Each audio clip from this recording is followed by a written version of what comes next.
నమస్తే. ప్రస్తుతం మనతో పాటు సీనియర్ జర్నలిస్ట్ దాము బాలాజీ ఉన్నారు. ఆయనతో మాట్లాడదాం. నమస్తే సార్. నమస్తే. వల్లభనేని వంశీ చాలా రోజుల నుంచి రిమాండ్‌లో ఉన్నారు. అండ్ కస్టడీకి ఇచ్చారు కూడా. అయితే దీని గురించి అంటే విచారణ ఆల్రెడీ జరుగుతుంది. కానీ ఆయన మాత్రం నేను ఒక అదుర్సు సినిమా చూపిస్తాను అని చెప్పేసి అంటున్నారు. అసలు ఏ కాంటెక్స్‌లో అనుండొచ్చు సార్? అండ్ ఈయన కేసు ఎక్కడి వరకు వెళ్ళే అవకాశం ఉందంటారు?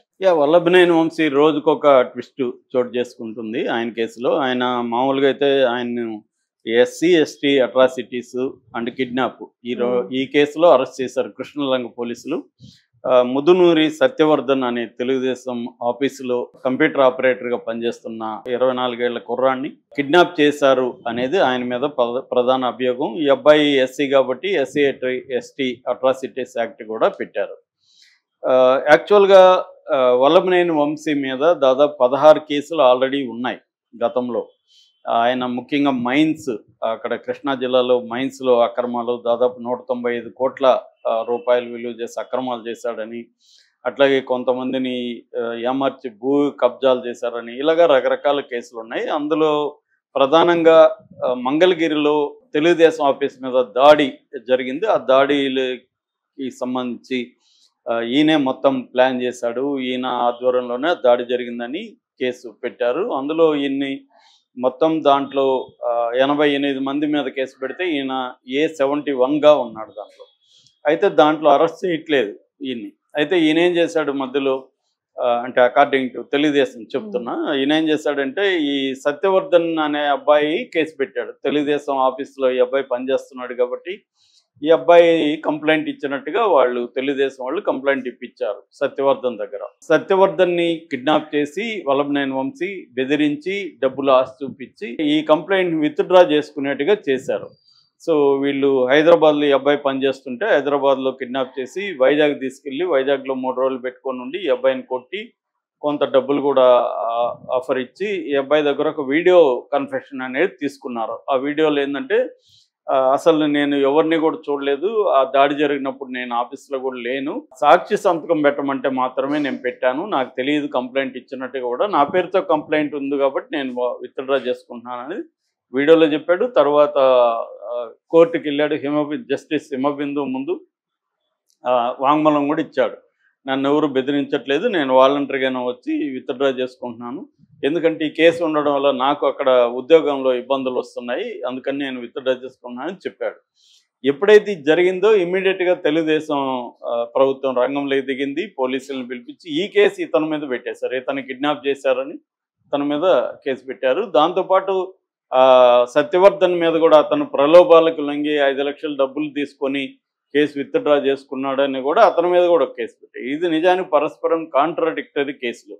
కిడ్నాప్ అన్నా జరిగి ఉండాలి, ప్రలోభాల కన్నా గురై ఉండాలి. కిడ్నాప్ అని ఒక పక్క కేసు పెడతారు, ప్రలోభాలను పెడతారు, ఇవేమి నిలవు. కానీ ఎస్సీ ఎస్టీ అనేది చట్టం కొంత రిగరస్ యాక్ట్ కాబట్టి ఆ చట్టం కింద బెయిల్ ఈజీగా రాదు. అందువల్ల ఇప్పుడు వల్లభనేని వంశీకి ప్రాబ్లం ఏంటంటే త్వరగా బెయిల్ వస్తే లేకపోతే జైల్లో ఎక్కువ కాలం ఉండాలి. రెండవది, మామూలుగానే ప్రభుత్వాలు ఎవరన్నా వేధించాలనుకుంటే చేసే పని ఏంటంటే ఎక్కువ కేసులు పెట్టేయడం ద్వారా ఒక కేసులో జైల్లో ఉంటాడు, బెయిల్ వస్తుంది, జైలు నుంచి బయట వచ్చే లోపలే పీటీ వారెంట్ ఇష్యూ చేపిస్తారు. పీటీ వారెంట్ అంటే ప్రిజనర్ ఇన్ ట్రాన్సిషన్ అంటారు. అంటే వేరే చోట వేరే జైల్లో వేరే కేసులు ఉన్నప్పుడు ఇంకొక కేసులో వారెంట్ కావాలంటే అది పీటీ వారెంట్ ఇష్యూ చేస్తుంది. పీటీ వారెంట్ తీసుకెళ్ళి అతన్ని మళ్ళీ తాము పోలీసులు కస్టడీకి తీసుకోవడం ఇంకొకటి జరుగుతుంది. అలాగే ఒక కేసులో బెయిల్ వస్తే ఇంకొక కేసు. ఇది ఎప్పటి నుంచో మావోయిస్టుల మీద ప్రయోగించే, మావోయిస్టులు, పౌరకుల సంఘ నాయకులు వీళ్ళ మీద ప్రయోగించే టెక్నికే ఇది, ఇదేం కొత్తది కాదు. దాన్ని ఇప్పుడు ప్రతిపక్షాల మీద ప్రయోగిస్తున్నారు కొత్తగా. ప్రతిపక్ష నాయకుల మీద కూడా సేమ్ టెక్నిక్ ఫాలో అవుతున్నారు. ఇది జగన్ కూడా గతంలో చేశాడు. చింతమనేని ప్రభాకర్ మీద దాదాపు 60 కేసులు పెట్టాడు జగన్ కూడా. చింతమనేని ప్రభాకర్ ఒక కేసులో బయట వస్తే ఇంకో కేసులో లోపలేసేయడం, అదొకటి. రెండవది, జైల్లో మామూలుగా అయితే జైల్లో దారుణమైన పరిస్థితులే ఉంటాయి. ఫుడ్ కానీ, బాత్రూమ్ వ్యవహారం కానీ, తర్వాత ఎవరైనా కలవడం కానీ, నిద్రపోయడానికి మినిమం సౌకర్యాలు కానీ ఇవేవి ఉండవు. ఇవాళ మన అందరికి కూడా మిడిల్ క్లాస్ వాళ్ళకి కూడా బయట మినిమం సౌకర్యాలు ఉంటాయి. ఏసీలు ఉంటాయి, వెస్ట్రన్ కమోడ్ ఉంటుంది, మనం కొద్దిగా డైటింగ్ ఇవన్నీ చేసుకోగలుగుతున్నాం. కానీ జైల్లో ఇవేవి సాధ్యం కాదు. మార్నింగ్ లేచిన దగ్గర నుంచి నిద్రపోయే వరకు అనేక రకమైన హారర్ సినిమాల్ని చూడాల్సి వస్తుంది. సో వీళ్ళే మామూలుగా అయితే డబ్బులు ఇస్తే ఆ హారర్ కొంత తగ్గుతుంది. ఆయన ఎవరో చెప్పినట్టుగా హారిబులా మెజరబులా అంటే హారిబుల్ మెజరబుల్ కాదని. మెజరబుల్ కాకుండా హారిబుల్గా ఉండొచ్చు మనం జైల్లో ఏది డబ్బులు ఇస్తే. కానీ ఇటువంటి పొలిటికల్ ప్రిజనర్స్ అంటాం వీళ్ళని. ఇట్లాంటి పొలిటికల్ ప్రిజనర్ కేసులో గవర్నమెంట్ స్ట్రిక్ట్గా జైలు అధికారులకు చెప్తుంది, నువ్వు డబ్బులు తీసుకొని వాడికి ఏమన్నా సౌకర్యాలు చేస్తే నీ సంగతి తెలుస్తామని. అందుకని వీళ్ళు డబ్బులు తీసుకోలేరు కాబట్టి ఇంకా రూల్స్ స్ట్రిక్ట్గా అతని పట్ల అమలు చేయాలి. ఇప్పుడు వంశీకి సంబంధించి కూడా ఇదే జరుగుతుంది. అతనికి వెన్నునొప్పి ఉంది, పడుకోవడానికి ఏదన్నా మంచి బెడ్ వేసుకుంటాను, నా బెడ్ నేను తెచ్చుకుంటాను, కుదరదు. మామూలుగా అయితే బెడ్ తెచ్చుకుని నేను జైల్లో ఉన్నప్పుడు నేను నా దుప్పట్లు నేనే తెచ్చుకున్నాను, అవన్నీ వేసుకునే పడుకునేవాడిని. వీలైనంత కంఫర్టబుల్గా అక్కడ చూసుకునేవాడు. సో ఫుడ్ కూడా బయట నుంచి వచ్చేది, ఇవన్నీ ఉండేవి. కానీ ఇప్పుడు వంశీకి అవేమి కుదరవు. ఫుడ్ అక్కడదే తినాలి. అది సబ్ జైలు, డిస్ట్రిక్ట్ జైళ్ళలో బాగుండదు ఫుడ్ కూడా, ఏదో పెడతారు. సో అది పైగా టైము మనకి ఆకలి ఎత్తినప్పుడు తినడానికి లేదు. వాడి టైమింగ్స్ వేరే ఉంటాయి. 11కి 11:30కి అంతా లంచ్ అయిపోతుంది. మార్నింగ్ 6కి ఎంతో టీనో కాఫీనో ఇస్తారు. అది ఎట్లుంటుంది, రైల్వే లాగా ఉంటుంది. ఎందుకంటే కరప్షన్ ఎక్కువ ఉంటుంది, మంచి క్వాలిటీ ఇవ్వరు. సో అలాగా మళ్ళీ ఈవినింగ్ 6కంతా డిన్నర్ అయిపోతుంది. డిన్నర్ అయిపోయినాక ఇంకా ఏం చేయాలో తెలియదు. మేజర్ ఏంటంటే ఒకటి బోర్డమ్, ఒంటరిగా ఉంటే. ఇప్పుడు వంశీ ఒంటరిగా ఉంటాడు, అతను బయట జనంతో ఉన్న వ్యక్తి ఇప్పుడు ఒంటరిగా ఉండాలి, ఆ బోర్డము. రెండోది రకరకాల ఇష్యూస్, నిద్రపోలేరు, టాయిలెట్ అది లేదు కాబట్టి అది కూడా చాలామందికి అయితే మోకాళ్ళు కొట్టుకుపోయి, అంటే కూర్చొని ప్రెజర్ అయ్యి మోకాళ్ళు డ్యామేజ్ అయిపోయిన సంఘటనలు కూడా ఉన్నాయి. ఎందుకంటే అలవాటు లేదు ఇండియన్ కమోడ్స్ కూర్చొని. సో ఇటువంటి ప్రాబ్లమ్స్ చాలా ఉంటాయి. సో ఇవి మనకి మామూలుగా చిన్నవి అనిపించాయి, కానీ అక్కడ ఉండేవాడికి అది హారరే. అది అలాగే వంశీకి కూడా హారర్ కనిపిస్తుంది ఆల్రెడీ. అతను బెడ్ అయితే కోర్టు ఇష్యూ చేసింది, గ్రాంట్ చేసింది, బెడ్ వరకు వేసుకోవచ్చు. ఇంటి నుంచి ఫుడ్ అయితే లేదు, ఆ ఫుడ్డే తినాలి. మామూలుగా అయితే స్టాఫ్కి సపరేట్గా వండుతారు ఫుడ్. ఆ ఫుడ్ని డబ్బులు ఇస్తే మనకు కూడా ఫుడ్ పెడతారు. అవి కొంత నీట్గా ఉంటుంది. ఒక్కోసారి ఇంకా డబ్బులు ఇస్తే స్టాఫే ఇంట్లో వండి కూడా మనకి తీసుకొస్తారు. చికెన్ మటన్ వాళ్ళ ఇంట్లో వండి వాళ్ళు కొంత తీసుకొని మనకు కొంత తీసుకొస్తుంటారు. ఇవన్నీ ఇప్పుడు సాధ్యం కాదనమాట. సో ఈ హారిబుల్ వ్యవహారంలో ఉన్నాడు వంశీని. ఇప్పుడు ఒకసారి దొరికాడు కాబట్టి తను ఈజీగా వదిలిపెట్టరు. నిన్న కూడా 3 కేసులు పెట్టారు. నిన్న ఏం పెట్టారంటే మల్లవలి అనే ఒక పారిశ్రామిక వాడలో 130 మంది రైతులకు పరిహారం ఇచ్చారు గవర్నమెంట్. ఆ పరిహారాన్ని ఇతనే భోంచేశాడు వాళ్ళకి ఇవ్వకుండా, అదొక కేసు.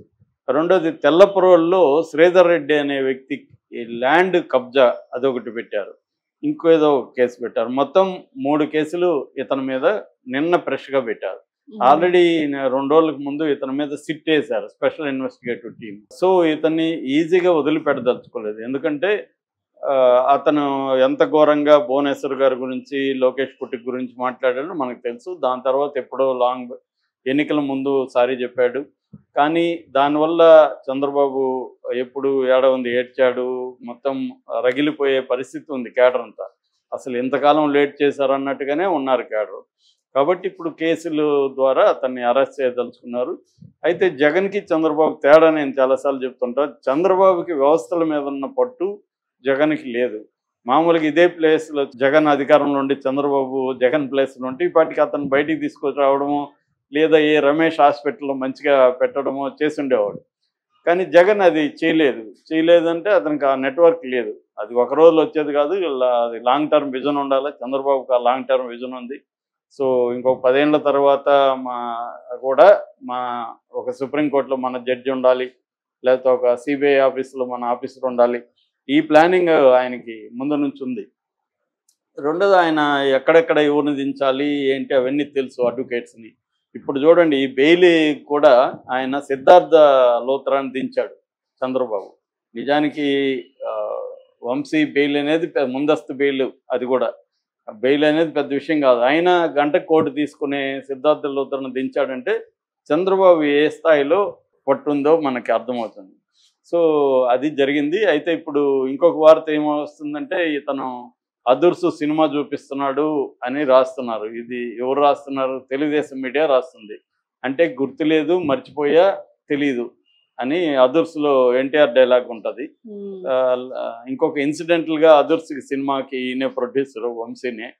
కాబట్టి తన సినిమా డైలాగులనే తను పోలీసులకి చెప్తున్నాడని ఇది అందరికీ ఇదే రాస్తుంటారు మనకి.